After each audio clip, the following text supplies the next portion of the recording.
کہ آنے والے جمعے سے انشاءاللہ پیارے پیغمبر صلی اللہ علیہ وسلم کے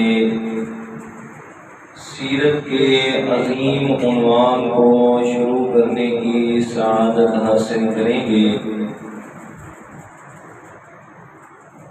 تو پیارے پیغمبر جناب محمد رسول اللہ صلی اللہ علیہ وسلم،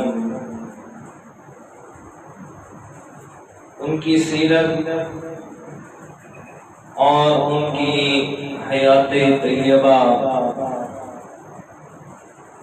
اس بارے میں بیان کرنا اور پھر بیان کر کے اس کا حق ادا کر دینا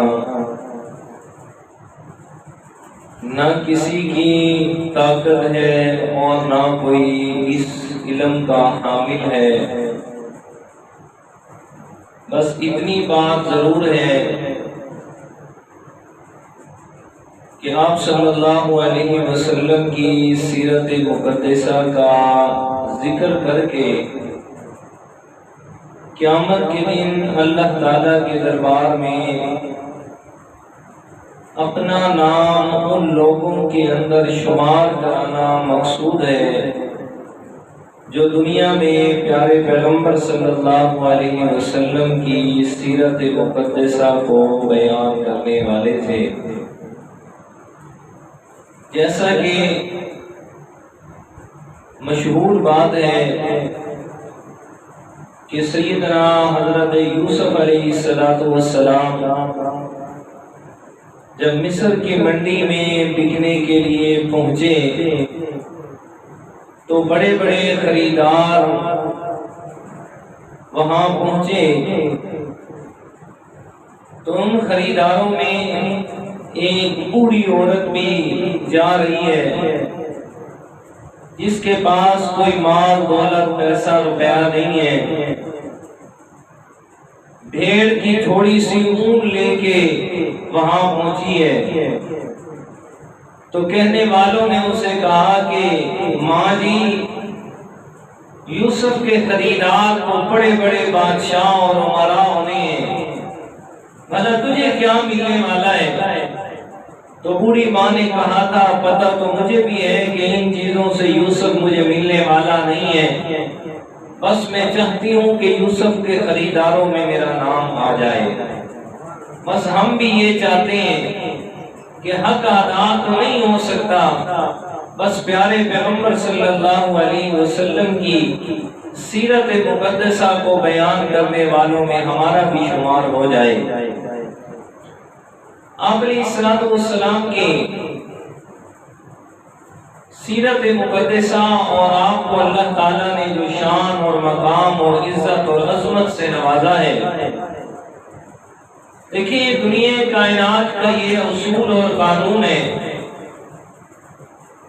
کہ جب دنیا والے کسی کو دیکھتے ہیں تو سو اس کا تذکرہ کرتے ہیں، اس کی شان، اس کی عظمت، اس کے مقام کی باتیں شروع ہوتی ہیں۔ کسی کو دیکھ کر اس کی شان اور عظمت بیان کرنا سو یہ بھی کمال ہے، لیکن اصل کمال تو یہ ہے کہ ایک انسان دنیا میں آیا نہیں ہے اور اس کے آنے سے پہلے اس کے تذکرے دنیا میں عام ہو جائیں، تو پھر اصل شان اور عظمت تو یہ ہوگا۔ دیکھیے آپ صلی اللہ علیہ وسلم کی شان اور عظمت، ابھی دنیا میں آپ تشریف نہیں لائے، آپ سے پہلے جتنی بھی کتابیں اللہ تعالیٰ نے نازل فرمائی ان تمام کتب کے اندر اپنے پیارے پیغمبر کے آنے کی خوشخبری اللہ تعالیٰ نے بیان فرمائی۔ انبیاء کرام کی زبانی حضرت عیسیٰ علیہ السلام، حضرت موسیٰ علیہ السلام اور میں مختلف انبیاء کرام کی شان اور اقدس، ان کی اعلیٰ عظمت اور عرفہ مقام ہونے کے باوجود اللہ تعالیٰ نے ان کی یہ خاص ڈپٹی لگائی کہ اپنے اپنے عہد اور زمانے کے اندر آپ جائیں، اپنا پیغام بھی سنائیں، لیکن ساتھ ساتھ میں میرے پیغمبر کے آنے کی خوشخبریاں بھی لوگوں کو سنائیں۔ تو آپ علیہ السلام کے آنے سے قبل انبیاء کرام نے پیارے پیغمبر کی شان اور عظمت اور ان کا مقام اور ان کے آنے کی اطلاعات اپنی امت تک پہنچائی ہیں۔ سیدنا موسیٰ علیہ السلام تورات شریف میں جب پڑھا پیارے پیغمبر کی امت کی اور شان اور مقام اور عزت اور عظمت کو، حضرت موسیٰ علیہ السلام اللہ تعالیٰ کے سامنے دعا کے لیے ہاتھ اٹھائے، فرمائے مولا وہ جو اتنی عزت اور عظمت والی امت تو نے بنائی ہے، میری دعا یہ ہے کہ میں موسیٰ علیہ السلام کو اسی امت کا پیغمبر بنا دے۔ اللہ تعالیٰ نے فرمایا میرے موسیٰ وہ تو عزت اور عظمت اور شان اور مقام والی امت جو ہے وہ تو میرے آخر الزمان پیغمبر جناب محمد رسول اللہ صلی اللہ علیہ وسلم کی ہونی ہے، وہ آپ کی نہیں ہو سکتی۔ تو حضرت موسیٰ علیہ السلام نے پھر دعا فرمائی، فرمائے مولا اگر مجھے اس امت کا پیغمبر نہیں بناتا تو پھر مجھے اس پیغمبر کا امتی بنا دے۔ تو اتنی شان اور عظمت آپ علیہ السلام کی کہ جس کا امتی بننے کے لیے موسیٰ کلیم جیسا پیغمبر بھی اللہ تعالیٰ سے التجائیں کرتا رہا۔ تو آپ علیہ السلام کی شان مقام عزت عظمت کہ آپ ابھی آئے نہیں، کہ آپ کے آنے سے قبل اللہ تعالیٰ نے دنیا میں آپ کے تذکروں کے جناب نام اور آپ علیہ السلام کی شان اور عظمت عظمت آپ کی جناب جو اوصاف کریمہ اللہ تعالیٰ نے عطا فرمائے ان کی دھومیں اللہ تعالیٰ نے دنیا میں پہلے سے ہی بجوا دی۔ فرمائے کہ آپ علیہ السلام کی یہ عزت خاص عظمت ہے اور ایسا امتیازی وصف ہے کہ جس وصف کے اندر میرے پیارے پیغمبر کا کوئی بھی ثانی نہیں ہے۔ اس سے بھی پیچھے چلے کہ یہ تو ہے نا کہ آپ علیہ السلام سے قبل انبیاء کرام نے آپ کے آنے کی خوشخبریاں دی ہیں، اس سے بھی قبل ابھی تک اللہ تعالیٰ نے دنیا کا نظام ہی نہیں بنایا تھا، دنیا کائنات کا نظام ہی نہیں بنا، اس وقت اللہ تعالیٰ نے اپنے پیارے پیغمبر کے آنے کی خوشخبریاں اور انبیاء کرام سے آپ علیہ السلام کے آنے کی باتیں اور عہد فرمائے یہ ساری چیزیں لی کہ ابھی دنیا کائنات کا نظام سرے سے وجود میں ہی نہیں آیا تھا۔ دیکھیے گا قرآن مجید کا انداز۔ فرمایا اعوذ باللہ من الشیطان الرجیم بسم اللہ الرحمن الرحیم وَإِذْ أَخَذَ اللَّهُ مِيثَاقَ النَّبِيِّينَ لَمَا آتَيْتُكُم مِّن كِتَابٍ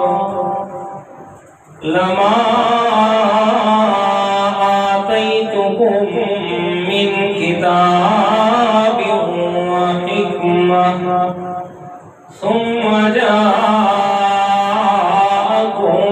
رسول مصدق لما معكم لتؤمنن به ولتنصرنه۔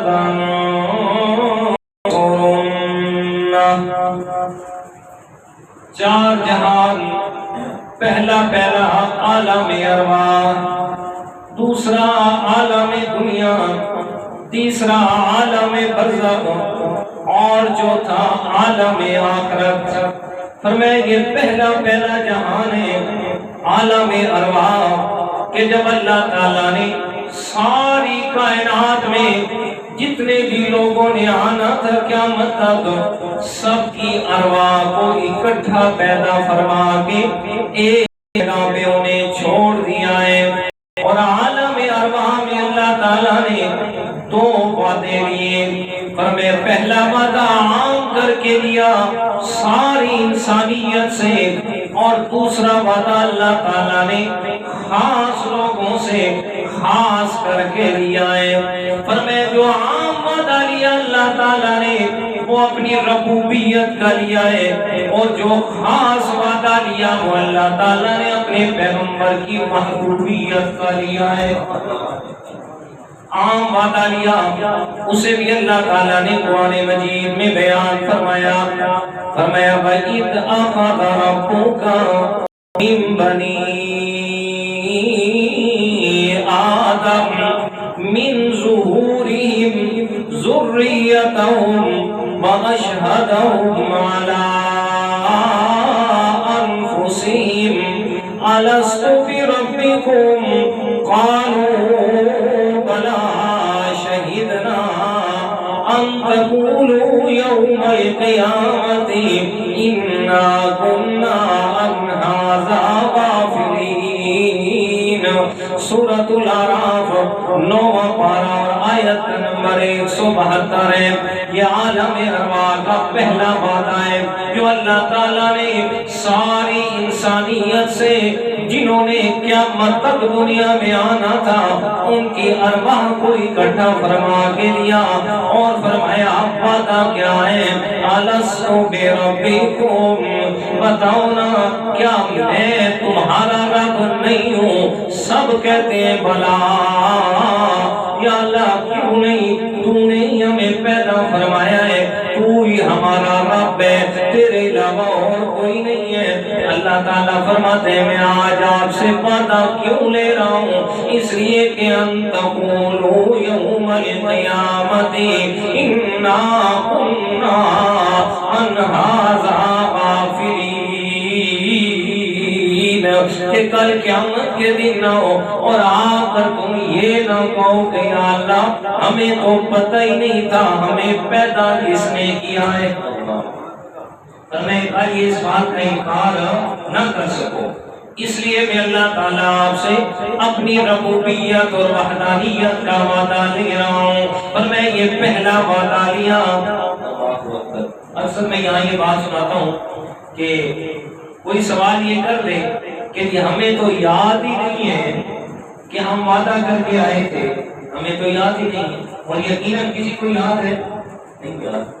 تو اس بات کا جواب حضرت مولانا بشیر احمد صاحب خوشاب والے اللہ تعالیٰ کے مرد کلندر، بہت بڑے اللہ تعالیٰ کے ولی اور اپنے وقت کے جید علماء میں قرآن مجید کے مفسر بہت بڑے، وہ فرمایا کرتے تھے کہ آپ میں سے بتائیں مجھے کہ ماں کا دودھ بچپن میں سب نے پیا ہے نا؟ ہمیں یاد ہے جی، یاد ہے؟ کتنے یاد ہے جی؟ یاد ہے نہیں یاد؟ کیسے پتا چلے؟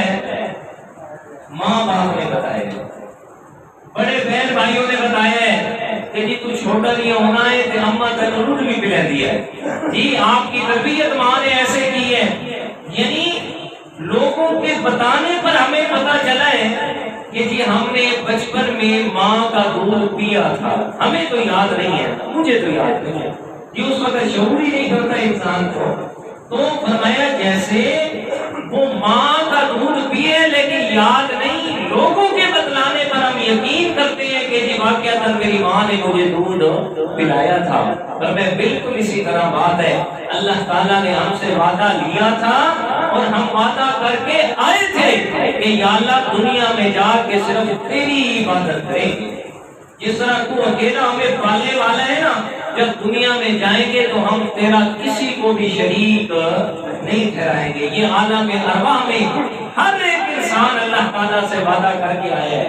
پر میں جب وعدہ کر کے آ گئے تو فرمایا اب میں اللہ تعالیٰ نے تمہیں یاد دہانی کروانے کے لیے 1,24,000 کم و بیش انبیاء کرام بھیجے، اور جنہوں نے آ کر ہر پیغمبر نے ایک ہی بات یاد کروائی ہے کہ دنیا والوں تمہاری عبادت کے لائق صرف کون ہے؟ اللہ تعالیٰ ہے. وہی بات جو عالم ارواح میں کر کے آئی ہے. اور میں اسی لیے نا اسی آیت کے بعد امام اعظم امام ابو حنیفہ رحمۃ اللہ تعالیٰ علیہ نے یہ بات لکھی ہے. وہ فرماتے ہیں کہ ایک آدمی جنگل میں ہی پیدا ہوا، جنگل میں پیدا ہوا اور ساری زندگی اس نے جنگل میں گزار دی. اس تک کوئی دین کے احکام پہنچے ہی نہیں ہیں، کوئی بتانے والا ہی نہیں پہنچا. نماز، روزہ، حج، زکات، یہ ساری چیزیں کوئی چیز اس تک نہیں پہنچی. تو فرماتے ہیں قیامت کے دن ایسے آدمی سے نماز، روزہ، حج، زکات کسی چیز کے بارے میں نہیں پوچھا جائے گا، لیکن اللہ تعالیٰ کی وحدانیت کے بارے میں اس سے ضرور سوال ہوگا. کیوں؟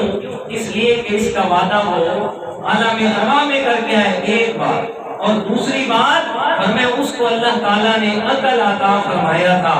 یہ دنیا جہان زمین آسمان سورج چاند ستارے درخت یہ پتھر یہ کیڑے مکوڑے جانور ان ساری چیزوں کو دیکھ کے یہ بات سمجھ سکتا تھا کہ یہ کائنات کا نظام بغیر بنانے والے کے کبھی بن نہیں سکتا. اور میں لیکن اس سے توحید کے بارے میں سوال ضرور ہوگا. تو یہ پہلا وعدہ عالم ارواح میں اللہ تعالیٰ نے لیا کہ جو وعدہ عام کر کے اور میں اپنی ربوبیت کا لیا. اب دوسرا وعدہ خاص کر کے لیا اور لیا بھی خاص لوگوں سے. اور میں پہلا وعدہ ساری انسانیت سے, دوسرا وعدہ اللہ تعالیٰ نے صرف انبیاء کرام سے, انبیاء کرام کی ارواح کو الگ کیا اور ان سے وعدہ لیا. وہ دیکھیے گا میں وَإِذْ أَخَذَ اللَّهُ مِيثَاقَ النَّبِيِّينَ لَمَا آتَيْتُكُم مِّن كِتَابٍ وَحِكْمَةٍ. اللہ تعالیٰ فرماتے ہیں اللہ تعالیٰ نے اپنے انبیاء کرام کو عالم ارواح میں اکٹھا فرمایا. سب سے پہلے انہیں ان کا مقام اور مرتبہ اور احترام یاد کروایا. فرمایا میں اللہ تعالیٰ نے آپ کو الگ اس لیے کیا سارے لوگوں سے, اس لیے کہ لما آتیتکم من کتاب و حکمہ, میں اللہ تعالیٰ نے آپ کو نبوت کے لیے منتخب فرمایا. آپ کو کتاب بھی عطا کرنی ہے, آپ کو حکمت یعنی نبوت میں اللہ تعالیٰ نے نوازنا ہے. اس لیے میں اللہ تعالیٰ نے آپ کو ساری کائنات سے الگ کر کے خاص وعدہ لے رہا ہوں. وہ وعدہ کیا ہے؟ فرمایا ثم جاءکم رسول مصدق لما معکم. میرے انبیاء کرام تمہاری عظمت, تمہارا شان, تمہارا مقام اور تمہاری عزت اور احترام اپنی جگہ پہ برقرار ہوگی. تمہاری نبوت کا زمانہ چل رہا ہوگا. خیال کرنا اگر تمہاری نبوت کے زمانے میں اللہ تعالیٰ کو وہ خاص عزت اور عظمتوں والا رسول آ جائے, رسول مصدق لما معکم, جس رسول کی نشانی یہ ہونی ہے کہ جس نے آ کر تمہاری نبوت کی تصدیق کرنی ہے, جس نے آ کے تمہاری کتاب کی تصدیق کرنی ہے. اور میں وہ نبی اگر تمہارے دور میں آ جائے پھر تم نے کیا کرنا ہے؟ لَتُؤْمِنُنَّ بِهِ وَلَتَنصُرُنَّهُ. پر میں اپنی نبوت کا دروازہ بند کر کے, اپنی نبوت کو ختم کر کے آپ کے لیے صرف فلاح کا راستہ یہ ہوگا کہ آپ میرے پیغمبر پہ ایمان بھی لائیں گے اور اس کے ساتھ مل کر میں اللہ کے راستے میں جہاد بھی کریں گے. تو یہ اللہ تعالیٰ نے اپنے پیغمبر کا شان اور عظمت اور مقام اس وقت سے شروع فرمایا. ابھی تک دنیا کائنات کو سرے سے اللہ نے بنائے, صرف عالم ارواح میں اللہ تعالیٰ نے وہ تمام انسانیت کی روح کو پیدا فرمایا, وہاں سے اپنے پیارے پیغمبر کا تذکرہ شروع فرمایا. پھر جتنے پیغمبر بھی آئے ہیں ہر پیغمبر نے آ کے اللہ تعالیٰ کے پیارے پیغمبر آخر الزمان جناب محمد رسول اللہ صلی اللہ علیہ وسلم کے آنے کی خوشخبری دی ہے. حدیث مبارکہ سنیے گا. میرے پیارے پیغمبر مدینہ شریف میں نکلے ہیں, جا رہے ہیں, ساتھ میں یہودیوں کا گھر ہے, گلی سے گزرے, اندر سے ایک بچے کے رونے کی آواز آ رہی ہے. اللہ تعالیٰ کے پیارے پیغمبر رک گئے. صحابہ کرام سے فرمایا چلو پتہ کرو یار کیوں بچہ رو رہا ہے, کیا سبب ہے بچے کے رونے کا. جب پتہ کیا فرمایا بچہ بیمار ہے, انتہائی مشکل حالت میں. اللہ تعالیٰ کے پیارے پیغمبر یہودی بچے کی بیمار کرسی کے لیے تشریف لے گئے. اور میں جیسے پہنچے کیا دیکھتے اس کا والد تورات شریف کا بہت بڑا عالم ہے, اپنے بچے کے سرانے تورات لے کے اس کی تلاوت شروع کری ہوئے ہے اس نے. میرے پیارے پیغمبر نے جیسے تورات کو دیکھا فوراً اس عالم سے سوال کیا, فرمایا حل وجدت صفتی و نعتی و اسمی و مخرجی, فرمایا بتانا تورات کے عالم کیا تورات کے اندر میں پیغمبر کے نام کا ذکر ہے یا نہیں ہے, کیا میں پیغمبر کی ہجرت کا ذکر ہے, کیا میں پیغمبر کی نبوت کا ذکر اس میں آیا ہے کہ نہیں آیا. اور میں تورات کا عالم جیسے میرے پیارے پیغمبر کا سوال سنتے ہیں آگے سے کہتے ہیں اللہ اللہ کے بندے تو کن خیالوں میں ہے, اس تورات میں تو تیرا ذکر ہے ہی کوئی نہیں.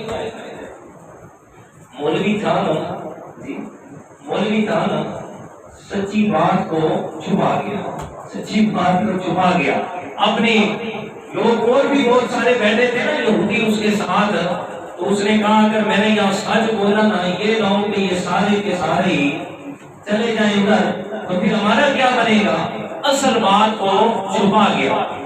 جیسے ہی باپ کی زبان سے نکلا نا اللہ تورات میں تیرا ذکر نہیں ہے, وہ معصوم بچہ وہ جو زندگی موت کی کشمکش میں ہے, وہ جو جان پلک ہے, فوراً بچے نے آنکھ کھولی ہے, میرے پیارے پیغمبر کے چہرے کو دیکھا اور کہتا کیا ہے, کہتے کعبہ کے رب کی قسم ہے میرا والد جھوٹ بول رہا ہے, حقیقت کے اندر بات یہ ہے کہ تورات کے تو ہر صفحے پہ نام ہی تیرا موجود ہے.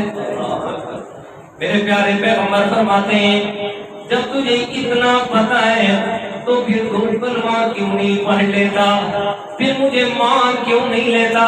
وہ معصوم بچہ کلمہ پڑھنا شروع کرتا ہے, اشہد ان لا الہ الا اللہ وحدہ لا شریک لہ واشہد ان محمدا عبدہ ورسولہ. کلمہ پڑھا ہے, ادھر سے اللہ تعالیٰ کی طرف سے موت کا حکم آ گیا, کلمہ پڑھا فوراً ہی مر گیا. میرے پیارے پیغمبر نے صحابہ کرام کو حکم فرمایا اور یہودی سے مخاطب ہو کے فرمایا اب یہ بچہ تیرا نہیں ہے, اب یہ بچہ میں پیغمبر کا ہے, اب میں نے لے کے جانا ہے. صحابہ کرام کو حکم فرمایا بچے کو اٹھائے لے کے آئے. میرے پیارے پیغمبر نے غسل دلوایا اور پھر گھر میں تشریف لے گئے اور جا کے اللہ کے پیارے پیغمبر اپنی چادر مبارک لے کے آئے ہیں اور اس چادر مبارک میں بچے کو کفن دیا اور کفن دے کے اس کا جنازہ پڑھ کے دفن کیا ہے. فرمایا عرض کیا کیا کہ میرے پیارے پیغمبر کا تذکرہ صرف اس قرآن میں نہیں فرمایا بلکہ قرآن میں بھی اللہ تعالیٰ نے پہلے سے ذکر فرما دیا. انجیل شریف میں بھی دیکھیے گا, قرآن مجید کا انداز بھی دیکھیے. سیدنا حضرت عیسیٰ علیہ السلام اپنی قوم کے سامنے واضح و نصیحت کا سلسلہ شروع ہے اور بتا رہے ہیں کہ میں اللہ تعالیٰ کا پیغمبر بن کے آیا ہوں تمہاری طرف. انداز دیکھیں اور الفاظ دیکھیں عیسیٰ علیہ السلام کے. فرمایا وَإِذْ قَالَ عِيسَى ابْنُ مَرْيَمَ يَا بَنِي إِسْرَائِيلَ إِنِّي رَسُولُ اللَّهِ إِلَيْكُمْ مُصَدِّقًا لِمَا بَيْنَ يَدَيَّ مِنَ التَّوْرَاةِ وَمُبَشِّرًا بِرَسُولٍ يَأْتِي مِن بَعْدِي اسْمُهُ احمد. حضرت عیسیٰ علیہ السلام سورہ صفر آیت کا نمبر 28واں پارہ اپنی قوم کے سامنے کیا فرماتے ہیں, اے قوم بنی اسرائیل پہلی بات میرا تعارف یہ ہے کہ رسول اللہ میں تمہاری طرف اللہ تعالیٰ کا رسول بنا کے بھیجا گیا ہوں.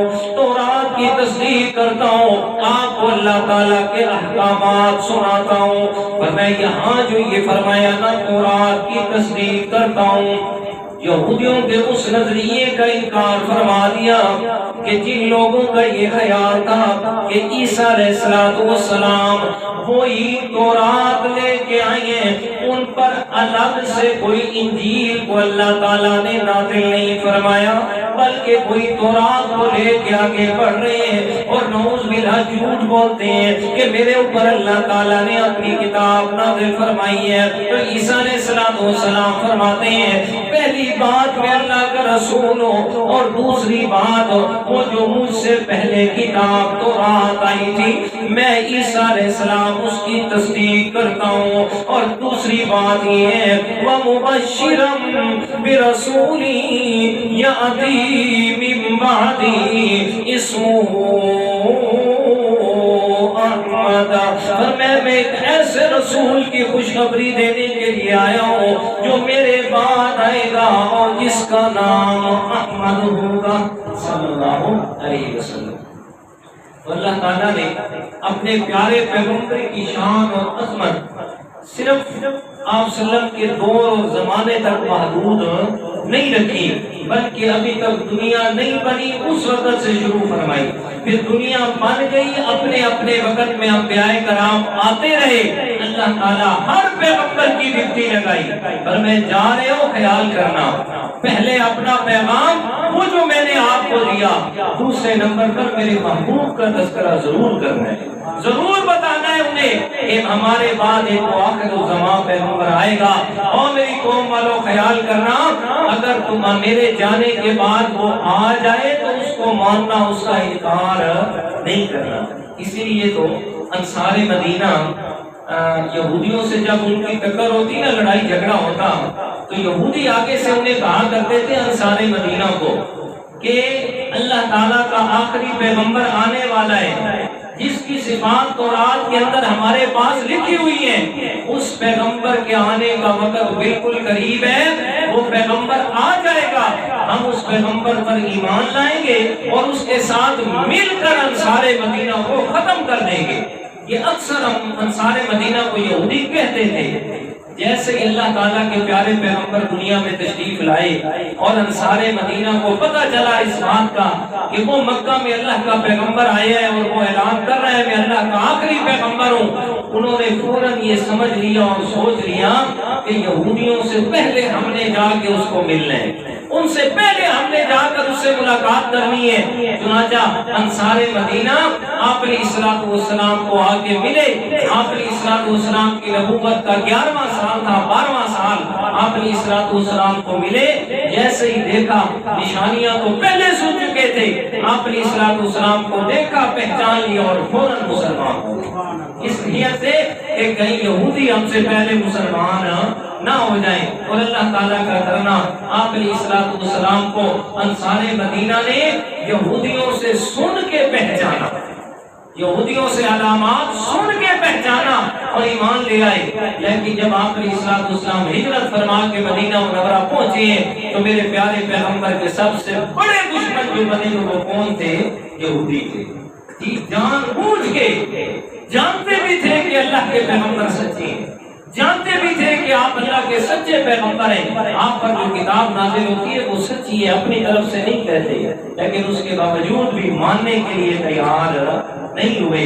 تو عرض کر رہا تھا کہ آپ علیہ السلام کے آنے سے قبل ہی اللہ تعالیٰ نے دنیا کائنات کو اپنے پیغمبر کے تذکرے سے سجا دیا، فرمایا ہر ایک پیغمبر آ کر اللہ کے پیغمبر کے آنے کی خوشخبری دے رہا ہے۔ پھر دیکھیے گا یہ تو انسان تھے نا سارے، یہ تو سارے انسان کے جو اللہ کے پیارے پیغمبر کے آنے کی خوشخبریاں دے رہے ہیں، انسان بتا رہے ہیں انبیاء کرام وہ آئے گا، اللہ کا پیغمبر عظمتوں والا ہوگا، شان والا ہوگا، مقام والا ہوگا، خیال کرنا، خیال اس پیغمبر کا انکار نہیں کرنا۔ لیکن بسا اوقات ایسے واقعات ہوئے کہ اللہ تعالیٰ نے اپنے پیارے پیغمبر کی صداقت جنگل میں رہنے والے جانوروں سے بھی کروائی ہے، جانوروں نے بھی اللہ کے پیارے پیغمبر کی صداقت کو مانا ہے، بیان کی ہے۔ مشہور واقعہ سیرت طیبہ والے جس کو نقل،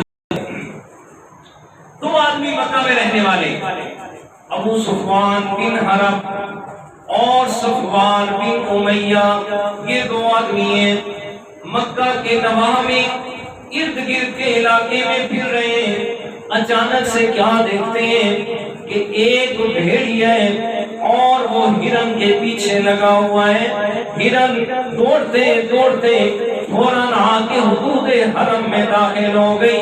جیسے حدود حرم میں داخل ہوئی ہے، پیچھے سے بھیڑیا آیا نا، آ کے حدود حرم پہ رک گیا اور اس نے اس ہرن کو کچھ بھی نہیں کہا ہے، وہیں سے واپس جانے لگا۔ اس لیے کہ اللہ تعالیٰ نے مکہ شریف، بیت اللہ شریف اور حرم کے سارے علاقے کو امن کی جگہ بنایا ہے جی، امن کی جگہ بنایا۔ اور یہ کس کی دعا تھی؟ فرمائے سیدنا حضرت ابراہیم علیہ السلام فرماتے مولا وَإِذْ قَالَ إِبْرَاهِيمُ رَبِّ اجْعَلْ هَٰذَا الْبَلَدَ آمِنًا۔ مولا کائنات، میں ابراہیم تجھ سے دعا کر رہا ہوں کہ یہ جو مکہ شہر ہے اس کو امن والا بنا دے، اس کے اندر کوئی بھی آئے اس کو اپنی طرف سے امن نصیب فرمانا۔ آج بھی اور دنیا کائنات ہزاروں سال سے دیکھتی آ رہی ہے، ہمیں سگے باپ کا قاتل بھی ہے، اگر وہ بھی حرم کے اندر موجود ہے، کسی کی جرت نہیں ہے کہ اپنے باپ کے قاتل سے وہاں بدلہ لے لے، اس لیے کہ اللہ تعالیٰ نے اسے امن والا بنایا ہے۔ اور اللہ کے پیارے پیغمبر جب مدینہ منورہ ہجرت فرما کے آئے ہیں، مدینہ منورہ کے اندر سالانہ طور پہ ایک بخار کی وبا پھوٹا کرتی تھی کہ جس وبا کے اندر سینکڑوں ہزاروں لوگ جناب اس کی نظر ہو جاتے اور مر جاتے۔ میرے پیارے پیغمبر مدینہ منورہ آئے، آ کے اللہ تعالیٰ سے دعا فرمائیے مولا میرے دادا ابراہیم علیہ السلام نے مکہ کے لیے دعا فرمائی تھی، میں پیغمبر آپ سے مدینہ کے لیے دعا فرما رہا ہوں مولا تو نے مکہ کو امن والا بنایا ہے، مدینہ کو بھی امن والا بنا دے، اسے بھی بیماریوں سے پاک فرما دے۔ اور میں اللہ تعالیٰ نے مکہ کے لیے ابراہیم علیہ السلام کی دعا قبول فرمائی اور مدینہ منورہ کے لیے اپنے محبوب کی دعا قبول فرمائی۔ حضرت ابراہیم علیہ السلام کی دعا مولا اسے امن والا بنا دے، فرمایا امن والا ایسا بنایا کہ اس کے اندر انسان تو انسان پجا، فرمایا یہ تو جانوروں کو بھی امن مل گیا۔ وہ جو ہرن حدود حرم میں آئی ہے، پیچھے سے بھیڑیا آیا آگے رک گیا اور اس نے ہرن پر حملہ نہیں کیا۔ اب یہ دونوں سارا منظر دیکھ رہے ہیں۔ صفوان کو ابو سفیان کہتے ہیں صفوان اما رأیت یا ابا صفوان، کیا تو نے یہ سارا معاملہ اور ماجرا نہیں دیکھا؟ دیکھنا ہم کتنے عزت اور احترام والے لوگ ہیں، کتنی اللہ تعالیٰ نے ہماری شان بنائی ہے، اور ہماری بھی، ہمارے حرم کی بھی، ہمارے بیت اللہ کی بھی اللہ تعالیٰ نے شان بنائی ہے۔ فرمایا کہ انسان تو انسان، یہاں تو جناب جانور بھی اس کا احترام کرتے ہیں۔ دیکھیے نا یہاں جانور بھی آئے ہیں تو ہرن کو بھیڑیے نے کچھ نہیں کہا۔ جیسے انہوں نے یہ کلام کیا، بھیڑیا واپس جا رہا ہے، واپس جاتے ہی ادھر کھڑا ہو گیا اور ان دونوں کو مخاطب کر کے کیا کہتا ہے؟ کہتے تمہیں بڑا تعجب ہو رہا ہے اس بات پہ کہ میں نے جناب آپ کی وجہ سے اس کا احترام کیا، آپ کی وجہ سے میں نے اس ہرن کو کچھ نہ کہا، اور میں حقیقت حال یہ نہیں ہے بلکہ حقیقت یہ محمد ابن عبداللہ بن عبد المطلب بالمدینہ یدعوکم الی الجنہ وتدعونہ الی النار۔ حقیقت یہ ہے کہ محمد ابن عبداللہ صلی اللہ علیہ وسلم وہ تمہیں جنت کی طرف بلا رہا ہے اور تم دوزخ کی طرف جا رہے ہو۔ جی یہ کس نے کہا؟ بھیڑیے۔ کس نے کہا؟ بھیڑیے۔ اب جیسے انہوں نے سنا ہے کہتے بھیڑیے نے بھی اللہ کے پیغمبر کو مان لیا، آپس میں مشورہ کرتے ہیں، کہتے خبردار خبردار، اس معاملے کا پتہ مکہ میں کسی کو نہیں لگنا چاہیے، کہ اگر مکہ والوں نے سن لیا کہ اللہ کے پیارے پیغمبر کی نبوت کی تصدیق اور اس کو ماننے کے لیے تو جنگل کے بھیڑیے بھی تیار ہیں، سارا مکہ مسلمان ہو جائے گا۔ انہوں نے آپس میں مشورہ کر کے کہ اللہ کے پیغمبر کے تذکرے کو چھپانا ہے، کسی کو پتہ نہ چلے۔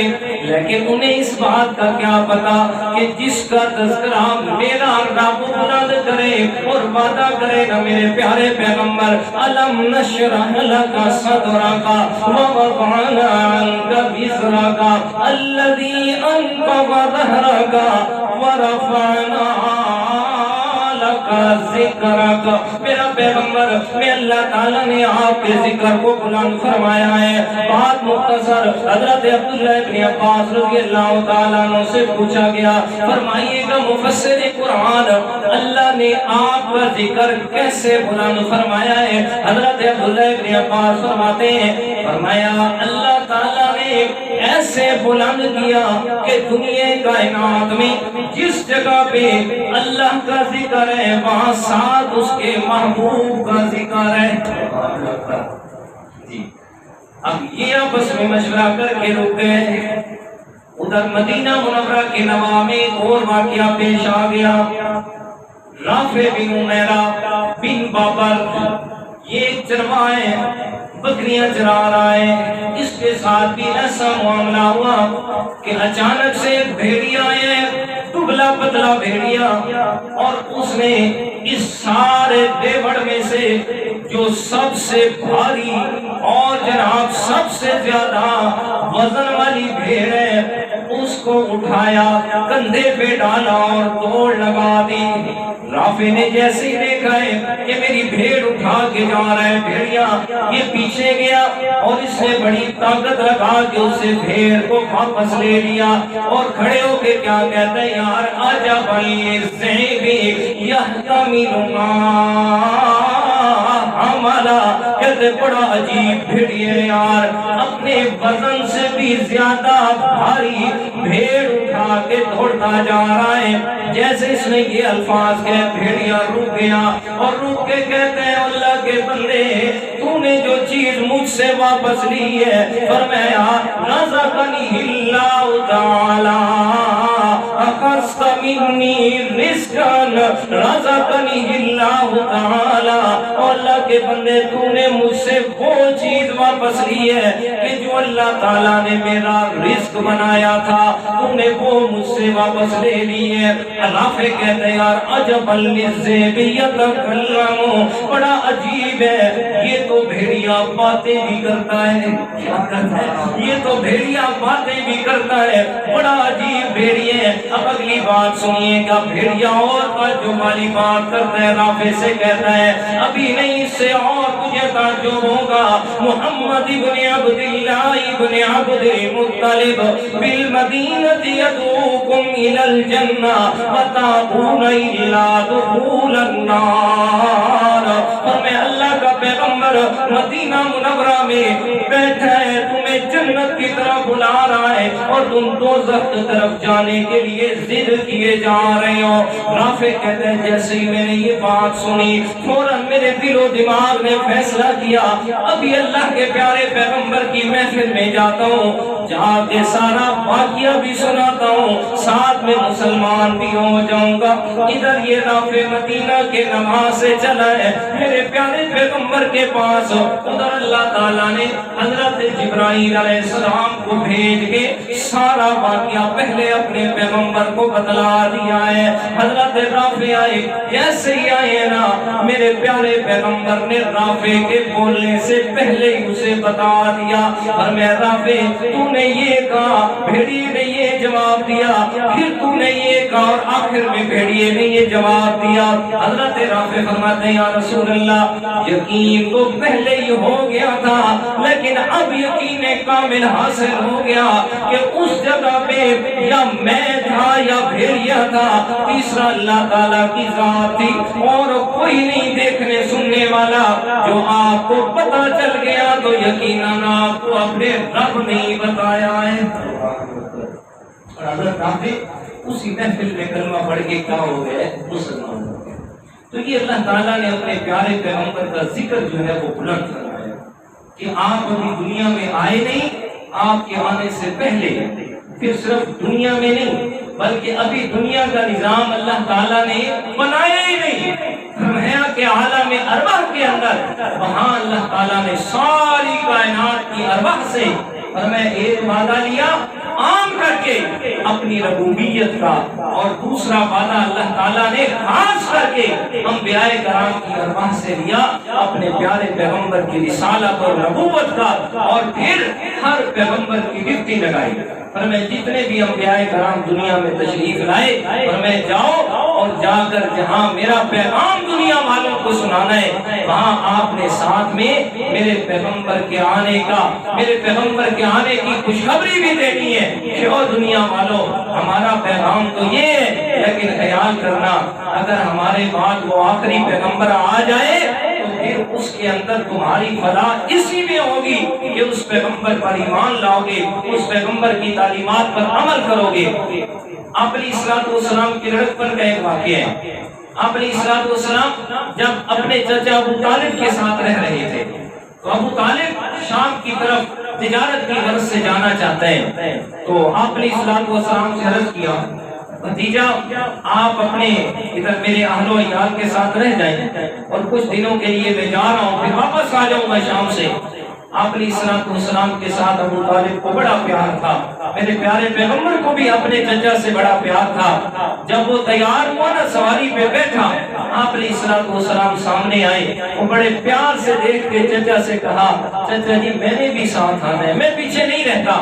ابو طالب انکار نہ کر سکا، میرے پیارے پیغمبر کو ساتھ بٹھایا اور جا رہے ہیں شام کی طرف۔ شام کے سرحدی علاقے بصرہ کے قریب جب پہنچے تو وہاں ایک بحیرہ راہب عیسائیوں کا بہت بڑا عالم ہے، اس کی خانقاہ تھی، اور میں جو کئی عرصے دراز سے وہاں اس نے سرحدی علاقے پہ آ کے خانقاہ بنائی، اور مقصد کیا تھا چونکہ وہ تورات و انجیل کا بہت بڑا عالم تھا اور آپ علیہ السلام کی صفات اس نے تورات و انجیل میں پڑھی اور وہ زمانہ بھی پڑھا، اور میں کہ وہ زمانہ قریب آ چکا ہے کہ جس میں اس پیغمبر نے آنا ہے۔ اور میں جو بھی مکہ سے جاتا نا تجارت کے لیے قافلہ، ہر ایک آنے والے سے پوچھتا یار مکہ میں کوئی نئی بات ہوئی ہو، کوئی نیا واقعہ، تو جب لوگ کہتے نہیں یار کوئی تو ایسی بات نہیں ہوئی تو بڑا مایوس ہوتا، پریشان ہوتا کہ پتہ نہیں میں اس پیغمبر کو دیکھ پاؤں گا کہ نہیں۔ لیکن جب یہ قافلہ آیا نا، یہ دور سے دیکھ رہا ہے، اپنی خانقاہ کے اوپر بیٹھا ہوا ہے، دور سے دیکھتا ہے کہ قافلہ آ رہا ہے، لیکن یہ قافلہ بڑا عجیب ہے، چلتا آ رہا ہے، اور اس قافلے کے اوپر ایک بادل کے ٹکڑے نے سایہ کیا ہوا ہے، اور وہ بادل کا ٹکڑا کبھی ادھر ہو جاتا ہے کبھی ادھر ہو جاتا ہے، کہ جیسے بچے چلتے ہیں اور راستے کے کبھی ادھر کبھی ادھر۔ آپ علیہ السلام آ رہے ہیں، آپ کے اوپر بادل نے سایہ کیا ہوا ہے۔ جب یہ قافلہ قریب آیا اس کی خانقاہ کے، وہ فوراً سے نیچے اتر کے آیا اور ایک ایک آدمی کے چہرے کو دیکھ رہا ہے، ایک ایک کو دیکھ کے پہچان رہا ہے۔ جب آپ علیہ السلام کو دیکھا نا تو فوراً یہ پکار اٹھا ھذا سید العالمین ھذا رسول رب العالمین یبعث اللہ رحمت للعالمین۔ فرمایا یہی تو ہے اللہ کا آخری پیغمبر، یہی تو ہے ساری کائنات کا سردار کہ جسے اللہ تعالیٰ نے رحمت للعالمین بنا کر مبعوث کرنا ہے۔ پھر آپ علیہ السلام سے باتیں کرنے لگا، کہتے ہیں کون ہے اس کا والد؟ ابو طالب آیا، کہتے ہیں میں والد ہوں۔ کہتے ہیں تو جھوٹ بولتا ہے والد، ہماری کتابوں میں لکھا ہے کہ یہ پیغمبر جو آخر الزمان ہوگا اور میں اس کی پیدائش سے پہلے اس کا والد فوت ہو جائے گا، اس میں تو یتیم ہونا ہے۔ ابو طالب نے بتایا کہ بالکل میں اس کا چچا ہوں، یہ بچہ یتیم ہے۔ اور میں اس کے بعد آپ علیہ السلام کے لیے سارے قافلے کو اس نے دعوت کی اور آپ علیہ السلام کو اپنے پاس بٹھایا، پھر آپ سے چند سوال کیے حالت بیداری، اور جب آپ نیند میں ہوتے ہیں تو کیا کیفیت ہوتی ہے، یہ سارے سوال کر کے آخر میں کہتے ہیں ہیں ساری نشانیاں صحیح ثابت ہوئی، ابو طالب ایک بات رہ گئی ہے، وہ اجازت نہیں میں دیکھ لوں۔ اس نے کیا کیا، آپ علیہ السلام کی قمیض مبارک کو ہٹایا اور آپ کے کندھوں کے درمیان میں مہر نبوت کو دیکھا، اور اس قدر بے کیف ہو کے اس مہر نبوت کا بوسہ لے رہا ہے اور روتے جا رہا ہے، روتے جا رہا ہے۔ کہتے ہیں پیغمبر تجھے اللہ تعالیٰ نے آخر الزمان پیغمبر بنا کے مبعوث کرنا ہے، لیکن میری عمر اتنی پتہ نہیں میں کتنا عرصہ رہوں گا، آپ کی نبوت تک میں رہوں نہ رہوں، زندگی ساتھ دے نہ دے، لیکن میں آپ کا وہ ماننے والا ہوں کہ آپ کو نبوت ملی نہیں، نبوت ملنے سے پہلے میں آپ پر ایمان لے کے آ گیا کہ آپ اللہ تعالیٰ کے سچے پیغمبر ہیں۔ تو آپ علیہ السلام کا تذکرہ، آپ علیہ السلام کا ذکر خیر یہ 1 2 دن 4 دن کے اندر بند نہیں ہے، بلکہ یہاں تو میں شروع میں عرض کر چکا ہوں، صرف اتنی سی بات ہے کہ آپ علیہ السلام کا ذکر کرنا ہے اور اس نیت سے کرنا ہے کہ کوئی حق تو ادا کر نہیں سکتا، بس نیت یہ رکھنی ہے کہ ہمارا شمار ان لوگوں میں ہو جائے کہ جو آپ علیہ السلام کی سیرت کا تذکرہ کرتے ہیں۔ اللہ تعالیٰ کی توفیق عطا فرمائے۔